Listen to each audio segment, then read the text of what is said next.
I think there's something about meaning making around death that's interesting about to think about in relationship to the death and resurrection of Jesus, right? Because I've heard people say, if Jesus was not resurrected from the grave, then everything is meaningless and worthless. Which I think I get the impulse to say that, right? Mm-hmm. Mm-hmm. But then what are we saying about everybody else who has died?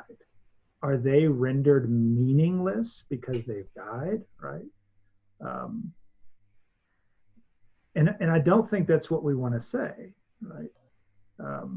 That in No, fact, precious in the sight of the Lord are the death of his holy ones, right? right, And and the that's an death, Old Testament quote. That's not even yeah, something Jesus said.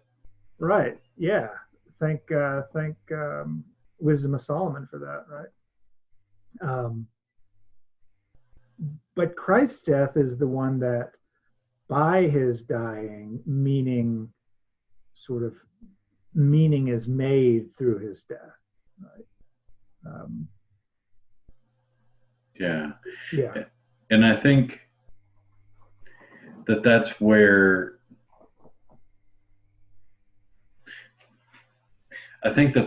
the religion of Jesus, the religion sort of centered around Jesus, could have been very different, right? yeah, Because when you look at other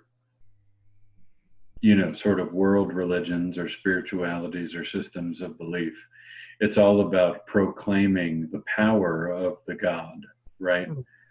And I think that in early Christianity we could have had, you know, something really fascinating around, not a God that was powerful, but a God that was intentionally weak, mm-hmm, mm-hmm, right?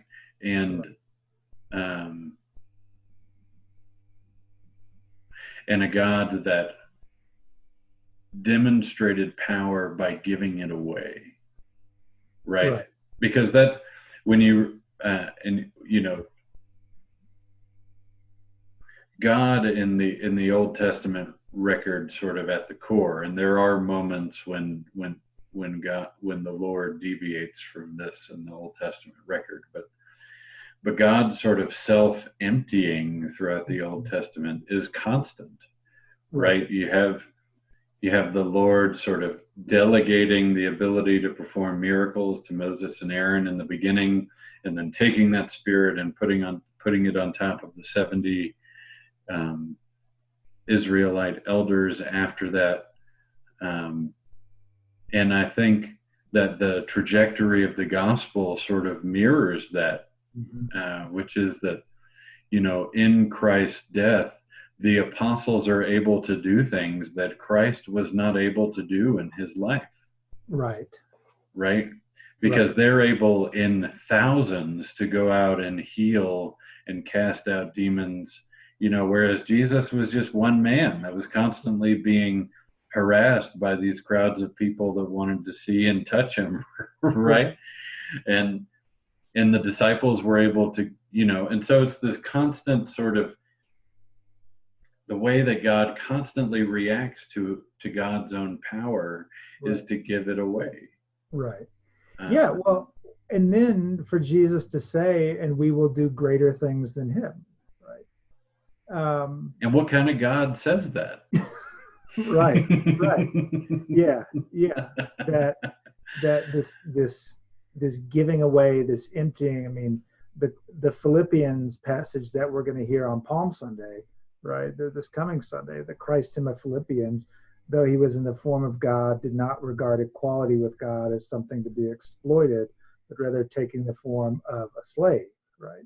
Mhm. Uh, that that through those kinds of actions power is redefined, right? So this isn't, we're not saying that God has no power, Right. or that, we're just saying, at least what I'm saying, and I think where you are is to say we that the crucifixion redefines how we understand the power of God. and that's what spoke to people early on, right? It wasn't that God was secretly revealed to be a super powerful supreme being all along, and wink wink, he kind of had a hiccup there with, a couple days in the tomb. Right. Hell was a bitch, man. That's where it is. Yeah. Yeah. Yeah. And I think too that there's more meat to be made of that in terms of an atonement theology than sort of the really broken ones we see being perpetuated in popular culture and popular Christianity, right? Because that God reconciles the world not by forcing everyone to do something, right? But by emptying God's self of God's power. Right. And that it wasn't about, the powerful resurrection at the end. There was something in Christ's death which teaches us how to live, right? Which teaches us always to seek the good of others. If not at the same rate or more than ourselves. Right. And that really spoke to early Christians. And I mean, so one of the things that I talk about in sermons fairly frequently is that the only real theologian that we have in the first 100 years of the church is Origen.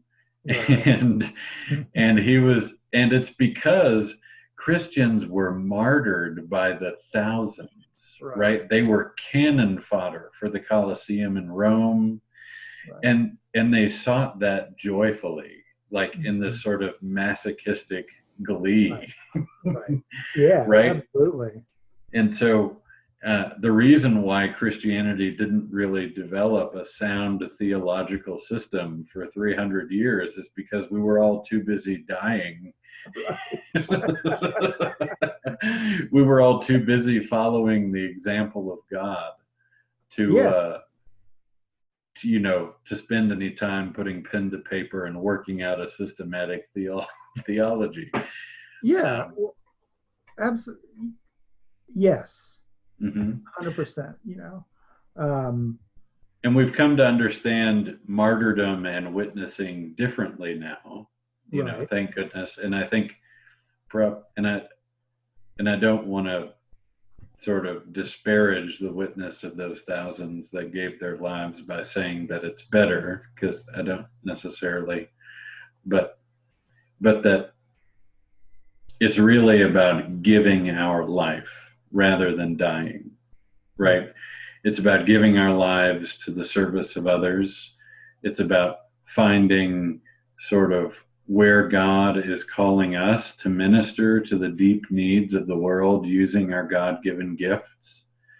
And that's how we witness, to the power of Jesus' crucifixion, by figuring our lives that way.